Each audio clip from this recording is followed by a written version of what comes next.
A Guerra do Paraguai.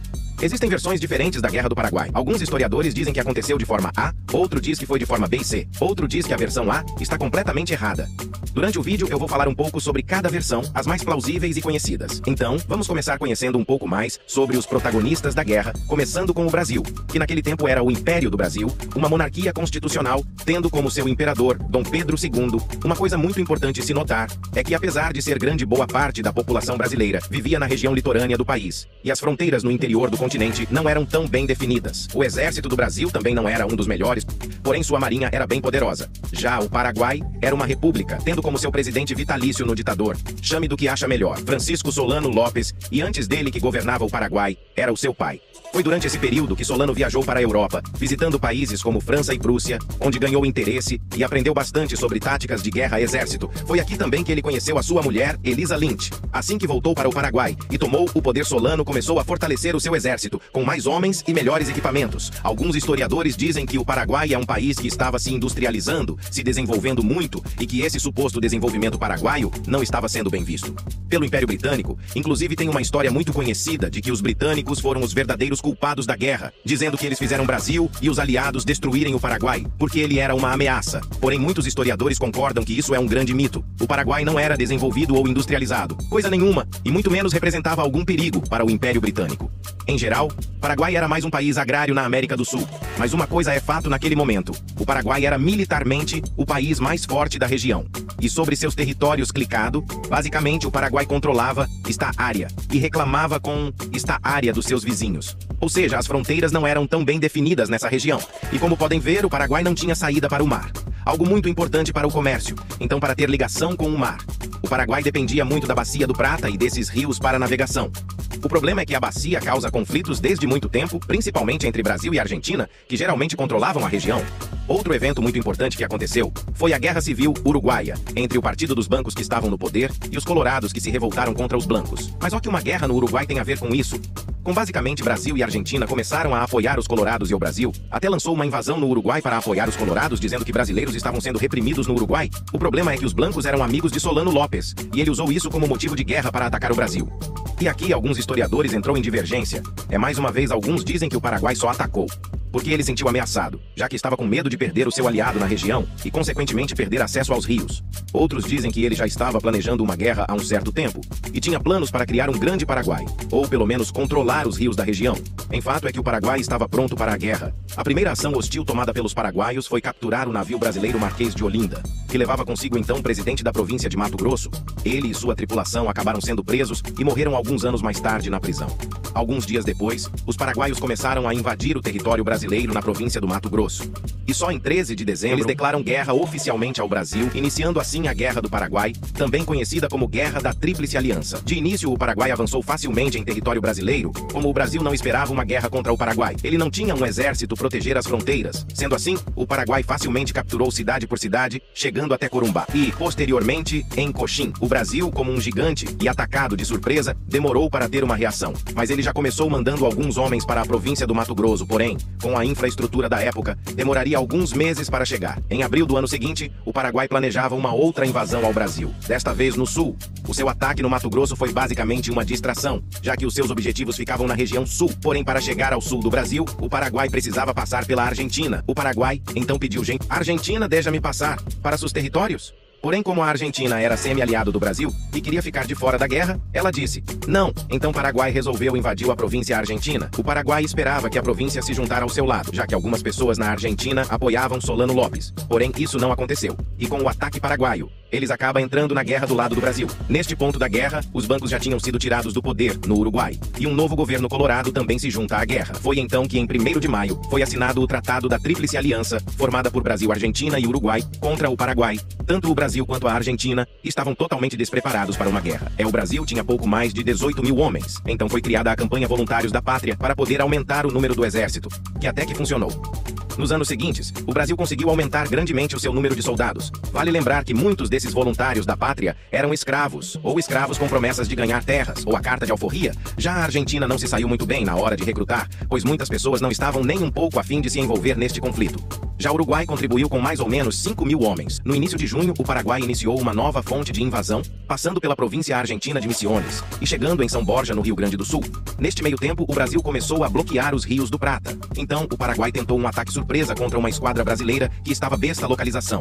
Iniciando a famosa Batalha do Riachuelo, o Paraguai tinha um navio de guerra e 6 navios de comércio que foram adaptados com canhões, além de alguns barcos de pequeno porte e conhecidos como chatas. Já o Brasil tinha 9 navios de guerra e alguns barcos menores. A ideia do Paraguai era capturar a poderosa frota brasileira e assim ter o controle dos rios da região. E como eles atacaram de surpresa no meio da madrugada, eles ganharam vantagem. Porém, a frota brasileira era muito superior, principalmente na resistência ao fim da batalha. O Brasil saiu vitorioso, destruindo a frota paraguaia. Esta batalha foi muito importante, porque ela destruiu a marinha paraguaia e garantiu seu bloqueio.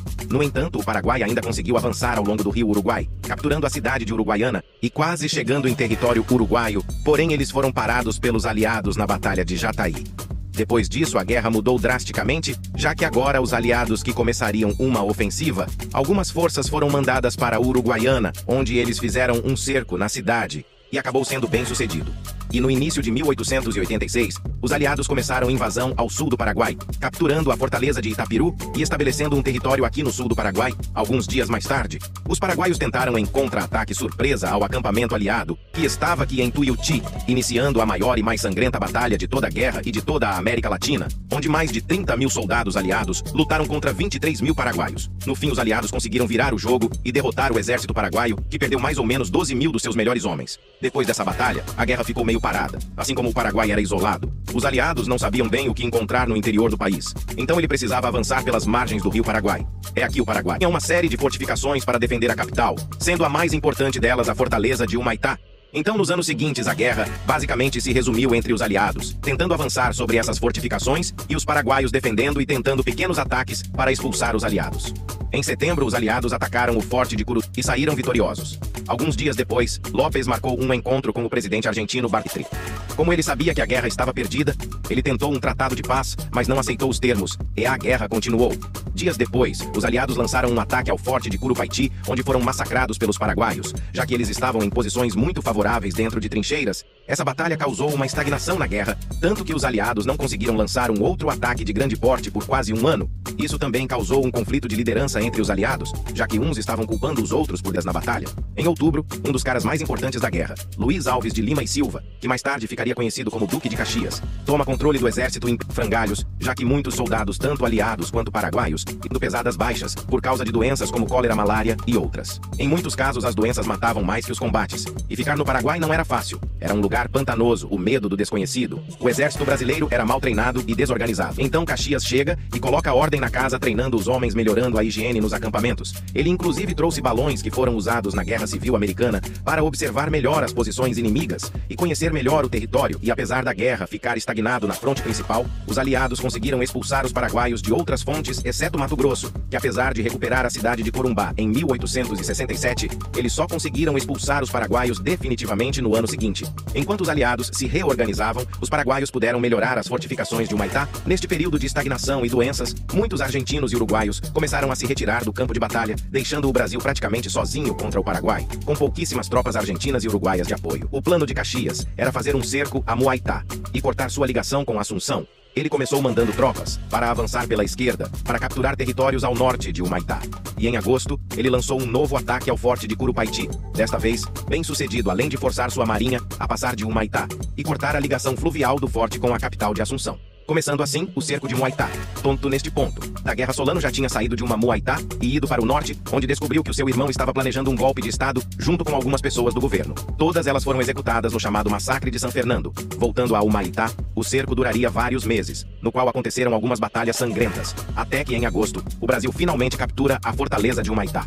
Neste meio tempo, o Brasil consegue retomar os territórios do Mato Grosso e avançar nas terras disputadas com o Paraguai. E agora, sem a fortaleza de Humaitá, bloqueando o rio, Paraguai e os aliados conseguiram avançar uma capital. Mas os paraguaios ainda tinham outras fortificações que Caxias decidiu pegar antes de ir para Assunção. Foi aí que aconteceu a famosa Dezembrada, iniciando na Batalha de Itororó, depois vem Avaí e Taibape, e finalmente Lomas Valentinas, onde o que restou do exército paraguaio foi completamente destruído. E em 1º de janeiro de 1869, o Brasil chega em Assunção. Para muitos a guerra deveria ter acabado. Aqui, porém, Solano Lopes fugiu para o norte e recusou a rendição. Então, o Brasil decidiu persegui-lo.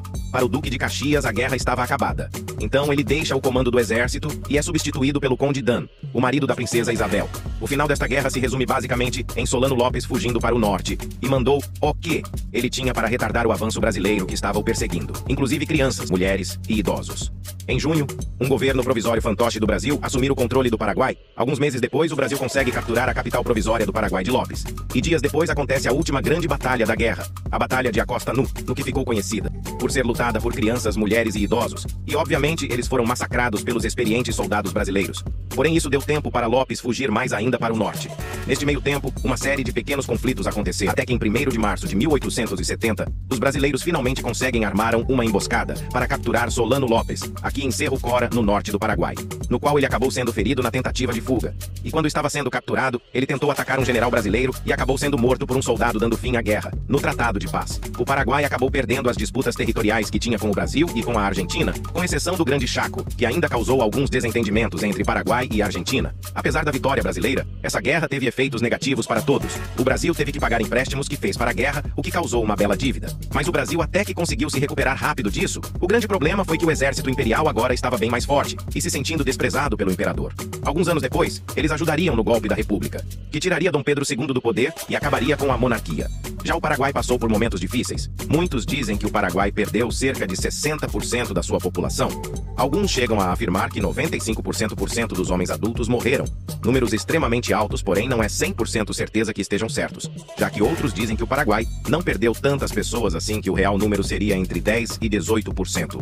O que continua sendo um número alto, mas não 95%. No geral, é impossível afirmar com certeza o número exato porque o Paraguai era muito isolado e existem várias fontes diferentes com números diferentes, dizendo que a população paraguaia antes da guerra variava entre 200 mil e 1 milhão de pessoas. Ou seja, isso ainda vai causar muita discussão entre historiadores. Logo depois da guerra, Solano Lopes era visto no Paraguai como um ditador sanguinário que arrastou seu país para uma guerra sem motivo e quase impossível de ser ganha. Mas hoje ele é considerado um herói nacional, que ainda causa bastante discussão hoje em dia.